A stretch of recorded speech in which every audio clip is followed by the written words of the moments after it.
Salut à tous, j'espère que vous allez tous très bien. Aujourd'hui, une nouvelle vidéo super intéressante qui va parler de comment j'ai su que le trading était tout simplement pour moi. Il y a un ami à moi aujourd'hui qui m'a posé la question comment j'ai su que le trading était pour moi. Et tout simplement, il y a personne qui m'avait posé de question et je me suis dit c'est vrai que ça peut être intéressant d'en parler à ma communauté.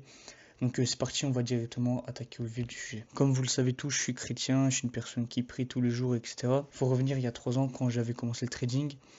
Et en fait, je l'ai aimé par pure passion, par le fait d'analyser les graphiques, les marchés financiers, la finance, l'économie, etc. J'ai kiffé faire ça, donc je me suis dit pourquoi pas me lancer dans le trading sérieusement. Mais par contre, je n'avais pas de vrais objectifs à atteindre.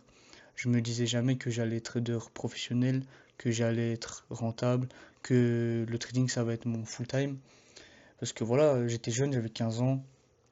À 15 ans, aujourd'hui, on peut voir que tout le monde joue aux jeux vidéo. Il y a des petits qui fument en cross, etc. Moi, voilà, j'étais pas comme eux.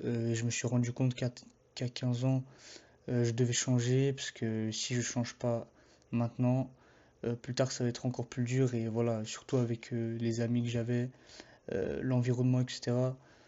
Ça m'a tiré vraiment sur eux et eux, ils étaient pas du tout des mecs ambitieux. Et donc voilà, petit à petit, le temps il passe. J'avais de plus en plus d'échecs, de plus en plus de difficultés à comprendre. Je me donnais à fond. Après les cours, je revenais, je travaillais encore 4 heures sur le trading, en sachant que voilà, je finissais environ à 15 h 16 h. Donc voilà, quoi, c'était très compliqué. Mais j'avais jamais abandonné malgré les épreuves, malgré les difficultés que j'ai d'ailleurs toujours aujourd'hui, hein. Bon, ce n'est pas du tout la même, parce que maintenant je comprends, je suis assez mature pour comprendre mes erreurs et ne plus les répéter, alors qu'avant c'était pas la même chose, j'avais 15 ans, 16 ans. Donc voilà, j'étais en tout cas dans la tête beaucoup plus jeune que maintenant. Et donc arrive le pic de ma dépression en trading parce que j'avais perdu énormément d'argent. Et en fait là j'étais vraiment en dépression, je savais pas quoi faire. J'étais à deux doigts d'abandonner. Je m'étais disputé avec ma fiancée, avec mes parents, etc. Vraiment c'était une des périodes les plus compliquées dans ma vie.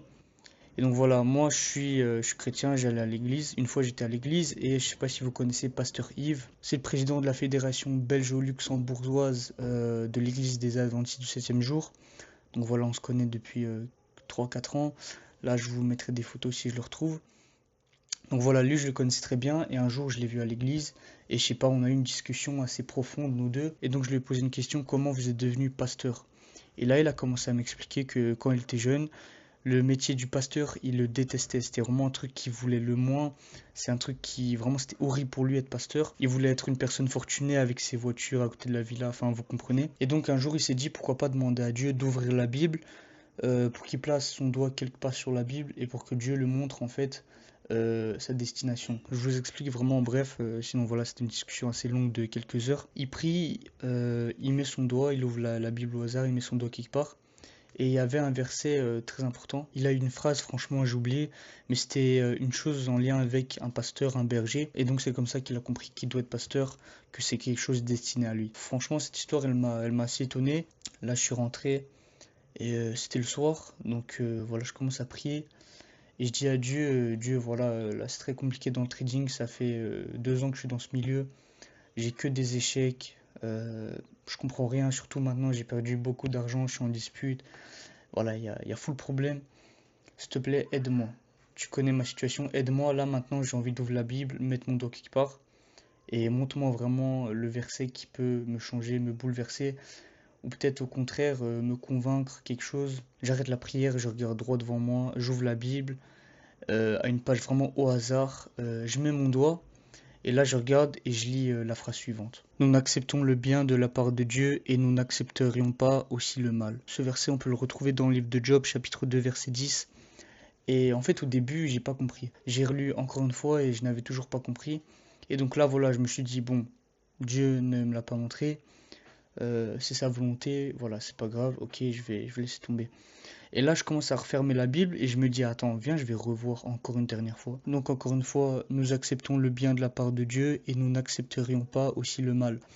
Et là, en fait, je commence petit à petit à comprendre et j'essaie de mettre le sujet, en fait, le fondamental de tout le livre de Job ensemble. Job était le modèle absolu de la patience et de la fidélité en Dieu face à la souffrance qu'il avait. Dans la Bible, Job est décrit comme une personne très riche, heureux et vraiment tout va bien dans sa vie. Satan vient vers Dieu et lui explique que Job est fidèle à Dieu tout simplement parce que il est riche et il est heureux. Et Dieu permet à Satan de tester la foi de Job. Peu de temps après, Job perd tout. Il perd sa famille, ses enfants, tout son argent, tous ses animaux, etc. Après, il a encore attrapé une maladie très souffrante à la peau. Donc bref, je crois que vous pouvez comprendre. Et dans tous ces moments-là, il était fidèle et patient à Dieu, alors qu'il pouvait tout simplement dire en fait non Dieu, moi je suis toujours fidèle à toi et tu me fais ça, je vais me barrer. Mais il est toujours resté fidèle et puis Dieu il est venu sous forme de tornade et lui a donné 2 fois plus. Bien sûr tout ça je vous ai expliqué en bref mais vous pouvez vous renseigner. Et donc là je mets tout ça en lien, j'essaie vraiment de tout assembler en un coup, le verset, le sujet. Et là, je me dis, en fait, j'accepte tout le bien que Dieu me fait, tout ce que j'ai de bien dans la vie, j'accepte. Mais tout ce qui est pas bien, les échecs, la souffrance, tout le sacrifice que je donne dans mon travail, voilà, je remercie pas Dieu, quoi. Je n'accepte pas que ça vient de Dieu et donc je suis pas là à le remercier pour ça, vous comprenez ce que je veux dire? Et en fait, c'est vraiment ça qui m'a fait comprendre que Dieu, il veut me dire, ne lâche pas, c'est juste une épreuve. Et quand tu auras réussi, le moment viendra, je vais te donner encore plus que ce que tu veux. Et donc là, franchement, j'avais des larmes, je savais même pas quoi dire, je voulais remercier Dieu. Mais dans ma prière, je sais pas quoi dire en fait. C'était franchement un moment que je vais jamais oublier. J'étais tellement plein d'émotions que je peux même pas vous l'expliquer. Donc voilà, je crois que vous pouvez imaginer à quel point ça m'a vraiment motivé.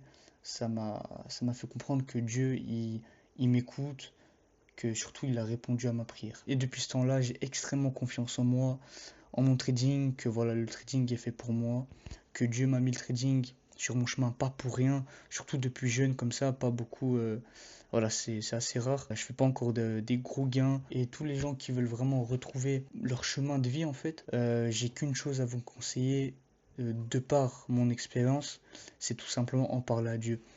Vous n'êtes pas obligé de faire comme moi, d'ouvrir la Bible, de voilà, parce que c'est vrai que je comprends, ça peut être assez stressant, angoissant. Voilà, peut-être après vous aurez une phrase que ça ne vous plaît pas, mais franchement, moi c'est ce qui m'a aidé. Vous pouvez le faire aussi, ça va peut-être vous aider. Voilà, on n'en sait rien, qu'est-ce que Dieu vous prépare. Bref, je crois que vous avez compris, en tant que chrétien, on doit agir comme ça. Et je vous invite fortement à faire la même chose. J'espère que mon expérience vous a aidé. En tout cas, moi, c'était un plaisir de vous partager ça. À toutes.